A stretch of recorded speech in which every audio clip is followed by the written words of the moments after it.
তাপমাত্রা রেকর্ড করা হয়। আজও বেলা বাড়ার সাথে সাথে বাড়ছে গরম। এ নিয়ে আরও জানাতে সৈয়দপুর থেকে যুক্ত হচ্ছেন মোকাররম হোসেন। মোকাররম, আজ গরমের তীব্রতা কেমন দেখছেন আর গরমে জনজীবনে কেমন প্রভাব পড়েছে জানাবেন। একেবারে কাঠফাটা রোদ যাকে বলে, সেই কাঠফাটা রোদ এবং এই মাটি যেন হয়েছে একেবারে উত্তপ্ত উনুনের উপরিভাগ। তিল ধরনের স্বস্তি নেই এবং সবথেকে বেশি দুর্ভোগে পড়েছেন শ্রমজীবী এবং কর্মজীবীরা, যারা দিন এনে দিন খান এমন শ্রমজীবী মানুষের সংখ্যা যেহেতু বেশি, যার ফলে সব থেকে অসুবিধা হয়েছে যারা কৃষিক্ষেত্রে কাজ করছেন এবং যারা শিল্প কলকারখানায় কাজ করছেন তাদের বেলায়। একই সঙ্গে গরমজনিত যে রোগগুলো আছে, বিশেষ করে পেটের পীড়া থেকে শুরু করে গলা ব্যথা, শ্বাসকষ্ট, হালকা জ্বর, ফুড পয়জনিং, এই সমস্ত অসুস্থতা নিয়ে হাসপাতালে রোগীর ভিড় বাড়ছে। আমরা সৈয়দপুরের একটি শয্যা বিশিষ্ট যে হাসপাতাল আছে সেখানে খোঁজ নিয়ে দেখেছি, শয্যা সংখ্যার চেয়ে দ্বিগুণ রোগী সেখানে ভর্তি আছে এবং বহির্বিভাগে প্রতিদিন প্রায় 1000 রোগী সেখানে চিকিৎসা সেবা নিচ্ছেন। এবং পরিবেশবিদ যারা আছেন তারা বলছেন যে উত্তরবঙ্গের যে আবহাওয়া সেটি ক্রমশ উত্তপ্ততার দিকে যাচ্ছে।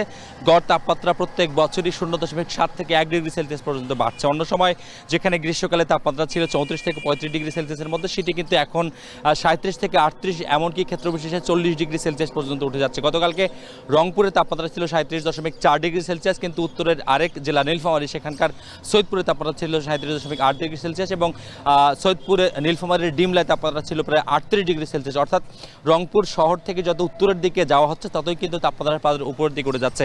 পরিবেশবিদরা বলছেন তিস্তা নদীর পানির যে প্রবাহ সেটি বন্ধ হয়ে যাওয়ার ফলে উত্তরের খাল, বিল, নদী নালা থেকে পানি শুকিয়ে গেছে, যার ফলে সূর্যের যে তাপমাত্রা সেটি অধিক পরিমাণে মানুষকে ভোগাচ্ছে। অর্থাৎ তাপমাত্রা যদি 37 ডিগ্রি সেলসিয়াস হয়, সেটির অনুভূতি হচ্ছে প্রায় 40 ডিগ্রি সেলসিয়াস পর্যন্ত। একসঙ্গে সবুজায়ন কমে যাওয়া এবং বৃক্ষ আচ্ছাদিত এলাকা কমে যাওয়ার ফলেও কিন্তু গরমের মাত্রা বাড়ছে, এটি বলছেন পরিবেশবিদরা। গ্লোবাল ফরেস্ট ওয়াচের সবশেষ তথ্য বলছে 2023 সালে কেবলমাত্র রংপুর জেলায় সবুজ আচ্ছাদিত এলাকা কমেছে 1190 একর পর্যন্ত।